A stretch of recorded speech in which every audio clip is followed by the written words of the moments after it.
Assalomu alaykum. Mabodo Buxoroga kelib qolsanglar, Labi hovuz ansamblida Xo'ja Nasriddin haykalini topasizlar. Orqanglarda Nodir Deyonbegi madrasasi turadi. Nodir Deyonbegi madrasasida turib, o'ng tomonga qarasanglar, Labi hovuzning avvali Ko'kaldosh madrasasi. Sal orqaroq turib, mahallaga kirib ketsanglar, shimoliy sharqda Mo'jazgina Chorminor madrasasiga chiqasizlar.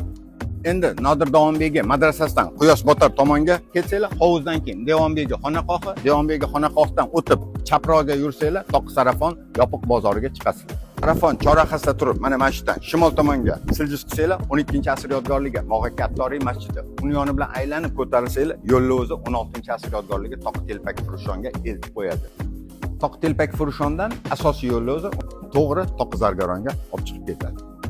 Toqizargarondan ikkita asosiy yo'l turadi. Quyosh chiqar tomonga yursanglar, Ulug'bek va Abdulazizxon madrasalari ansambli. Noyob yodgorlik, ko'rib qolinglar, ahvoli yaxshi emas. Toqizargarondan Quyosh botar tomonga yursanglar, Buxoroning qalbi, islom me'morchiligining durdonasi Kalon ansambliga chiqasizlar. Shu yo'lda davom ettirsanglar, Buxoro hukmdorlari qarorgohi Arkka yetib olasiz. Arkka aylanib chiqishinglar bilan sizlarni Bola hovuz masjidi quchoq olib kutib oladi.